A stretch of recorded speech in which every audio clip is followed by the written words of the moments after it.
تر اوسه پورې د نبی له صلوات والسلام غزوات چې بکیدل جهادونه هغه د عربو سره و. دینه بعد سن 7 هجری کې د خیبر د يهودو سره نبی له صلوات والسلام جهاد او قتال کړی دی. محرم الحرام سن 7 هجری غزوه خیبر. قرآن شریف سورہ فتح شلم آیت کې الله جل جلاله فرمایي دین وړاندې د صلح حدیبیه غو واقعه ذهن کې را یاد کړئ کوم چې سورۃ وړاندې تاسو ویلې و. دغه موقع باندې آیت رالو اعوذ بالله من الشیطان الرجیم وعدکم الله وعدوک الله پاک تاسو سره مغانم کثیرة د ډېر غنیمتونو تاخذونها کم بچ تاسو اخلی فعجل لكم هذه نو دا د خیبر نعمت الله تعالی تاسو لزر درکو. نبی علیہ السلام حدیبیه نه واپس کې د سوره فتح آیت نازل شو. سوره فتح الله جل جلاله مسلمانانو ته عموما ټول مسلمانانو ته او کوم صحابه چې بیعت رضوان کې شریک واغی ته خصوصا بالخصوص دا وعده فرمایلا چې تاسو ته ډېر فتح حاصلېږي، ډېر غنیمتونه به درته حاصلېږي. او بالفعل په دې بیعت رضوان کې د خیبر د فتح انعام ملو شو. او دغه شان چې مکه لا فتح شوی نه د هغه هم ستاسو ګوتو تراشي بس هغه حاصل او ګڼئ. او آینده کې چې ځئ نو نور بم فتوحات درته نصیب کېږي. هغه د سختۍ ورځې ختمې شوې بس اوس مخې کولاویږي اسلام ته. الله وایي د هغې علم مونږ ته دی. آیت چې کوم مخکې اوس مونږ ویلو فعجل لکم هذه دې نه د خیبر فتح مراد ده. واصابهم فتحا قریبا او یو نږدې فتح هغې نه مراد هم دغه د خیبر فتح ده. نبی علیہ الصلوۃ والسلام مدینه منورې ته د حدیبیې نه واپس شولو. دغه د ذوالقعدې میاشت وه. د ذوالحجې او د محرم په ړومبنو ورځو کې نبی علیہ الصلوۃ والسلام هم په مدینه طیبه کې ایثار مقیم و. د دوران کې نبی کریم صلی الله علیه وسلم ته دا حکم وشو د الله د خوانه چې د خیبر په یهودو باندې چړۍ وکړه. کوم ځای کې چې غدار یهود آباد دي او هغوی بدعهدي کړې ده. جنگ احزاب کې جنگ خندق کې د مکې کافرانې په مدینه راخېجولي وو. الله تعالی نبی علیہ الصلوۃ والسلام ته د دې خبر هم ورکو چې خیبر دا به زر فتح کېږي. د فتح خیبر خوشخبري واوروله. چې خوشخبري د فتح خیبر کله واورېدلی شوه نو مدینه کې چې کوم منافقین اوسېدل منافقان هغوی نبی علیہ الصلوۃ والسلام ته درخواستونه پیش کړ چې موږ به هم در سره سفر کې لاړ شو. او د دې نه وړاندې چې کله سخت حالات به نو دوی به د تښتېدو بند بنا کول او زړونه به یې کول چې چېرته پټ شو. نن چې د فتح خیبر خوشخبري دي منافقان واورېد هغوی درخواستونه او پیشکشونه شروع کړه چې موږ بوځه. د الله تعالی حکم دا و نبی کریم صلی الله علیه وسلم ته چې دا خلق به چرم ځان سره سفر کې نه بوځي. په دې باندې د الله طرف نه پابندي ده. دې باره کې آیتونه 15 د سورې فتح اعوذ بالله من الشیطان الرجیم سيقول المخلفون وسان قریب چې کوم خلق رستو پاتې شوي دي دی به ووایي درته اذا انطلقتم کله چې تاسو ځئ الى مغانم د خیبر غنیمتونو اخیستول لتاخذوها چې واخلئ. دا منافقان به درته وایي نبی علیہ السلام ذرونا نتبعکم مونږ ته اجازت راکړه چې مونږ هم تا سره خیبر ته لاړ شو. یریدون ان یبدلوا کلام الله بی غواړي چې د الله خبرې بدلې کړي.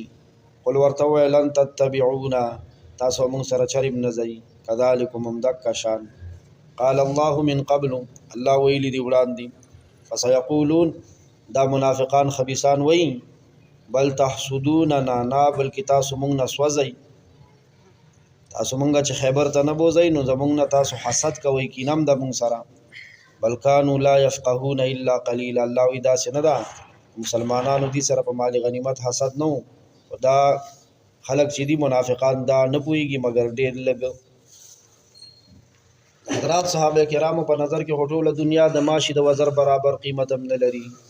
د هغوی په هکله د منافقانو د حسد دا خیال دا لوی جهل او نادانی وه. نبی کریم صلی الله علیه وسلم سورتی په مدینه کې قیام نه بعد د محرم الحرام سن 7 هجری په آخر کې 1400 پیاده او 200 سواره ډله صحابه کرامو ځان سره واخسته او د خیبر طرف ته خروج فرمایلو. ازواج مطهرات کې ام المؤمنین ام سلمہ رضی الله عنها د نبی پاک صلی الله علیه وسلم سره وا. صحیح بخاری شریف کې سلمہ ابن اکوع رضی الله عنه نه روایت دی چې مونږ کله د نبی له صلوات و سلام سره د شپې په وخت کې د خیبر طرف ته روان شو، نو عامر ابن اکوع مشهور شاعر هغه د رجز او جنگی ترانه ویل او مخکې روانو. اللهم لولا انت مهتدینا ولا تصدقنا ولا صلینا. یا الله کته مونږ ته هدایت نه فرمایله نو مونږ بچرم هدایت نه مونږ نو بم صدقه او خیرات کړي نو بم مونږ او دس کړي. فاغفر فداء لك متقینا والقین سکینه علینا.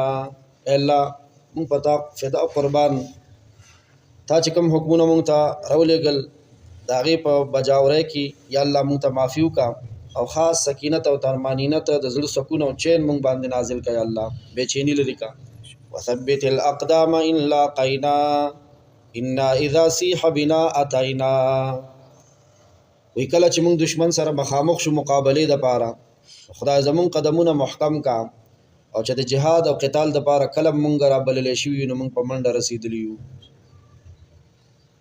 ان الذين قد بغوا علينا اذا ارادوا فتنه ابينا. دا کافران چې کلم په مونږ باندې ظلم او تعدی کوي او کفر او شرک سره مونږ په فتنه کې د مبتلا کولو اراده کوي نو مونږ چرېم دا نه د قبوله کړي. دا خبره مونږ د تردید کړی دی، ردم کړی دی. نبی علیہ الصلوۃ والسلام پوښتنه وکړه د حودي اخوان څوک دی؟ دا ترانه چې وای دا څوک دی؟ خلکو ویل سه دا عامر ابن اکوع دی رضی الله عنه. نبی علیہ الصلوۃ والسلام فرمایل الله تعالی دې په رحم فرمایي. او مسند احمد روایت کی دی چې نبی علیہ السلام فرمایل غفر لك ربك، الله پاک دې توبه خي. رسول الله صلی الله علیه وسلم بچ کله چاته خاص د مغفرت دعا فرمایلا نو هغه کس به ضرور شهید کیدو. بیا په دې بنا حضرت عمر رضی الله عنه عرض کو اے د الله نبی د لپاره خو جنت واجب شو، کاش چې د عامر شجاعت او بادری او داغه د بهادرۍ نه یو سوره د موږ نورم فائدہ اخسته وي. لاره کې چې کله یو اوچت مقام ته ورسېد نو صحابه کرامو ناره تکبیر بلند کو. نبی علیہ الصلوۃ والسلام فرمایل فزانونو رحم کوي، تاسو سکوند کون یا غایب ذات ته आवाज نه کوي، تاسو هغه ذات ته आवाज کوي چې اوریدونکو دې نږدې دې هر وخت تاسو سره دی. ابو موسی اشعری رضی الله عنه فرمایي زوی دغه وخت کې د نبی علیہ الصلوۃ والسلام سره نږدې وم.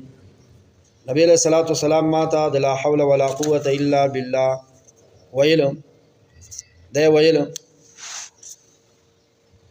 او عبد الله بن قیس رضی الله عنه ته आवाज وکړو نو ما عرض کو لبیک یا رسول الله، یا د الله رسول حاضر یم. نبی علیہ السلام فرمایل زتا ته د جنت خزانه نه خیم. ما عرض کو زما پلار مور دی پتا قربانی ولی نه ضرور راته د جنت خزانه وخایي. نبی علیہ السلام فرمایل دا لا حول ولا قوة الا بالله دا کلمه د جنت خزانه ده. کتابونو لیکلي دي وی په دې وجه تر اوسه چرته په روایاتو کې د لا حول ولا قوة الا بالله د اجر او ثواب بیان نه دی شوی چې په دې کې باندې څومره اجر او ثواب ملاويږي، ځکه چې دا د خدای خزانه ده د عرش نو د الله د خزانه حد کم زی معلومه شي. نبی علیہ الصلوۃ والسلام ته معلومه شو چې د غطفان یهود د خیبر د امداد د پار لشکر جمع کړي دي. دیو جن نبی علیہ الصلوۃ والسلام چې مدینه طیبه نه روان شو مقام رجیع ته چې ورسېد دا د خیبر او د غطفان په منځ کې یو ځای دی پړاوی واچولو چې غطفان چې کوم يهود دي چې هغه ته پته ولګي او هغه د نبی علیہ السلام د لشکر جرار د صحابه کرامو ګوري چې مرعوب شي او د خیبر د يهودو مدد لرا نشي. يهود غطفان ته چې کله پته ولګي دا نو هغه ول زمون خپل ځان خطر کې دی نو مونږ وسد مدینه د خیبر د يهود مدد لزا شو، لہذا هغه خو غزه نه واپس شو. چې کله خیبر ته ورسېد صحابه ته حکم کو چې سار شه او نبی علیہ الصلوۃ والسلام دا دعا مبارک او غختلا کوم دعا غخته او د دعا نه بعد بیا حمله څنګه او کدا سبب ور ان شاء الله.